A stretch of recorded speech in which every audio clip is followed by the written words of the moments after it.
What would you say if someone decided that Shakespeare's plays, Charles Dickens' novels, or the music of Beethoven could be rewritten and improved? I'll be right back. Writing in the journal The Alternative, Richard Hanser, author of The Law and the Prophets and Jesus, What Manner of Man Is This?, has called attention to something that is more than a little mind-boggling. It's my understanding that the Bible, both the Old and New Testaments, has been the best-selling book in the entire history of printing. Now another attempt has been made to improve it. I say another because there have been several fairly recent efforts to, quote, make the Bible more readable and understandable, unquote. But as Mr. Hanser so eloquently says, for more than 3.5 centuries, its language and its images have penetrated more deeply into the general culture of the English-speaking world and been more dearly treasured than anything else ever put on paper.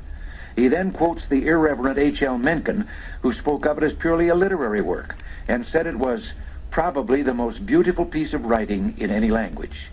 They were, of course, speaking of the authorized version, the one that came into being when the England of King James was scoured for translators and scholars.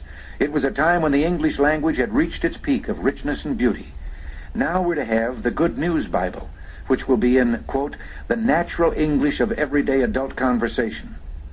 Well, I'm sure the scholars and clergymen supervised by the American Bible Society were sincerely imbued with the thought that they were taking religion to the people with their Good News Bible.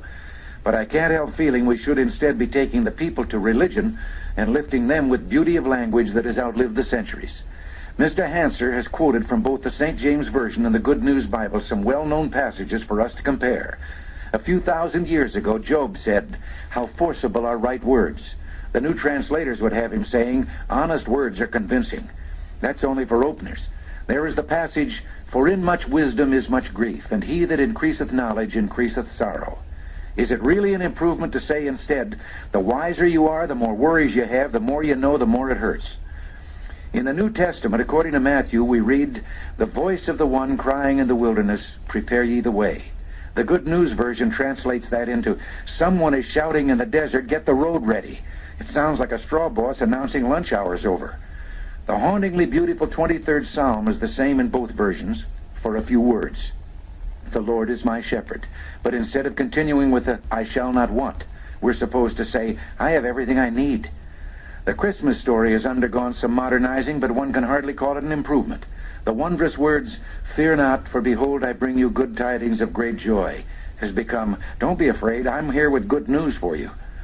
The sponsors of the Good News Version boast that their Bible is as readable as the daily paper, and so it is. But do readers of the Daily News find themselves moved to wonder, quote, "at the gracious words which proceeded out of his mouth," unquote? Mr. Hanser suggests that sadly, the tinkering and general horsing around with the sacred text will no doubt continue as pious drudges try to get it right. It will not dawn on them that it has already been gotten right. This is Ronald Reagan. Thanks for listening.